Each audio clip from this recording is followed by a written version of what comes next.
Isang mag-asawa na parehong matagal nang naglingkod sa simbahan. Pareho ding matatag at tapat sa kanilang kinagisnang relihiyon. Pero kung kailan sila nagkaroon ng sariling pamilya, at saka naman sila nagkaroon ng duda kung totoo nga bang may Diyos? Ana, Arthur, nagkakilala daw kayo sa simbahan? Si Arthur plays the organ in church and I'm part of the choir. How old were you then? Ay, 9 years old pa lang po ako, kilala ko na si Arthur. Ah, ganun ba? Yes. And how old were you then, Arthur? Was 14 years old. At what age ka na nagkaroon ng 16. attraction sa kanya? I was 16 years old nung Oo. naging kami, officially. Mabata kami nagpakasal eh. I was 23 and he was 28 when we got married. Pero meron daw malaking pagkakaiba sa mga paniniwala ng mga families ninyo. In what aspect, Ana?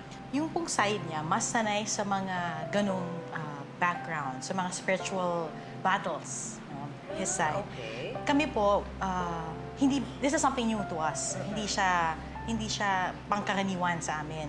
Kaya Okay. medyo hindi pa namin na-explore yung ganong, ano ba yan, yung exorcism, laban ng demonyo. It's something new to our family. Okay. That's why we had a hard time na balansehin yung dalawa. Night kasi na nagkaroon siya ng mark, yung wife ko, si Ana, was sensed something inside the room eh. Sabi ko, ito ba yun? Yeah, I'm not very, hindi po ako masyadong sensitive. Oo. That's what you call it.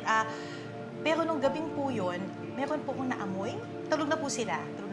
Meron po akong naamoy na ibang very, very foul smell. And at the corner of my eye, I saw para po siyang fox-like. Kailan ninyo napansin na kakaiba yung panganay niyo? Ang nagsimula yan during the eve of my birthday. Oo. Kakauwi lang namin ang galing ng birthday ko. Oo. The next day after that, bigla na lang nagkaroon siya ng mark sa leg niya.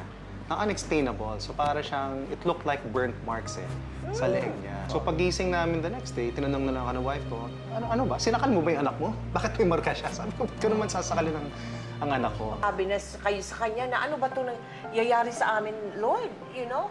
Why are you doing this to me? Usually, ganun eh. Lalo na kung talagang kayo naglingkod sa simbahan, pinaglingkuran niyo siya ng maayos. Meron bang ganong Nangyari po sa akin. Sa iyo? Sa akin nangyari. Oo. Ano Kasi, yun?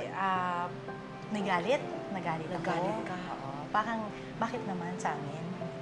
Why? After serving you. Yes. After serving you all, since I was 9 years old. And buti sana kung ako lang siya. Kaming dalawa. Kayong dalawa. Oo. Doon po nangyari na nagalit po talaga ako.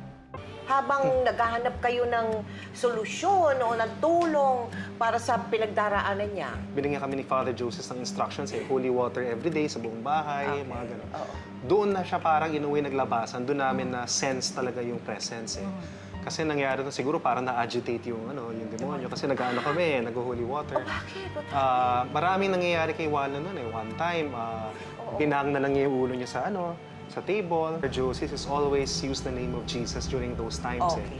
So we always kept saying it. So in the name of Jesus of Nazareth, I command all spirits to leave this house, leave our son. Meron Leave our siyang son. gano'n. Every night kasi meron kaming ritual ng family na magdadasal kami.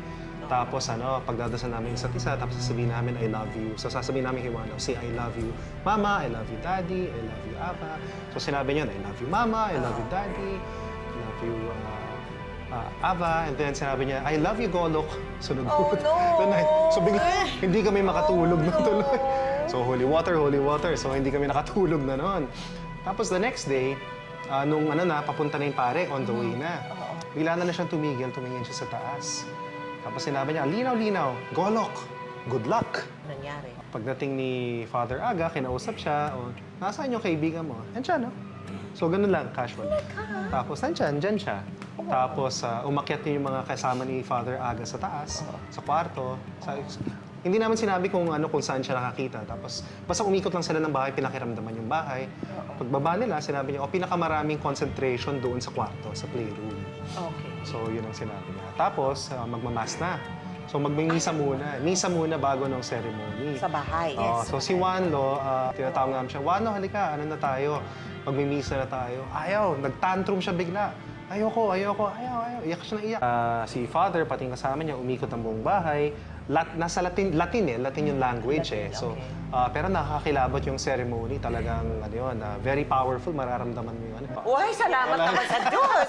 At naisipan niyo umalis doon. We stayed pa for more than a year. Nag-stay pa kami Yes, doon. yes. Kasi Yes. mahal namin yung bahay na yun. lakas ng loob. Unang bahay namin First yun. house. Bihira naman kayo. Ano naman ang masasabi niyong matututunan diyan sa kakaibang challenge?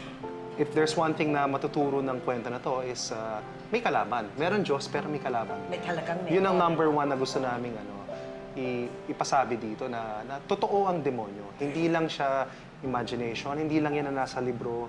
How about you, Ana? May dagdag ka? Para sa akin, walang exempted sa demonyo.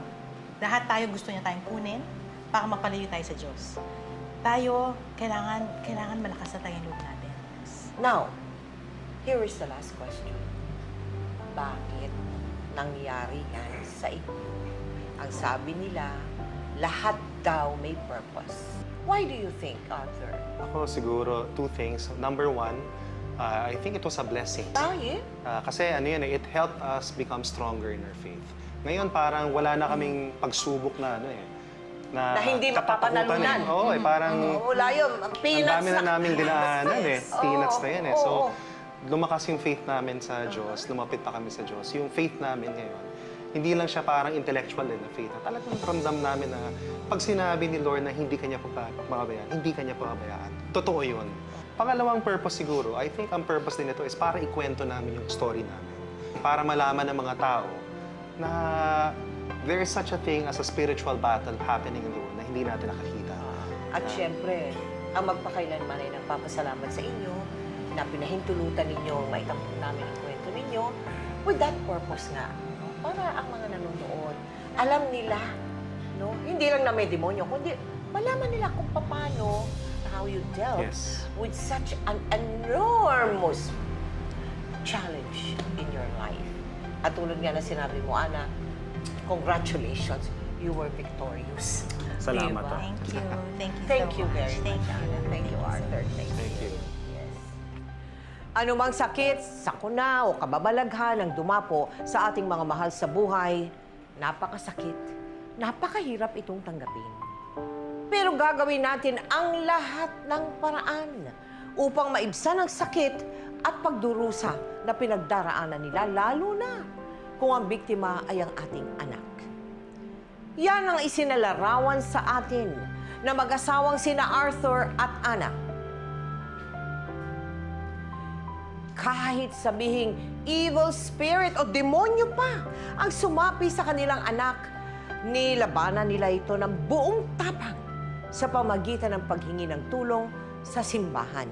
Bagamat sila ay mga tao lamang at nagduda kung sila ba ay pinabayaan na ng Diyos, nanaig pa rin sa huli ang kanilang pananalig dito.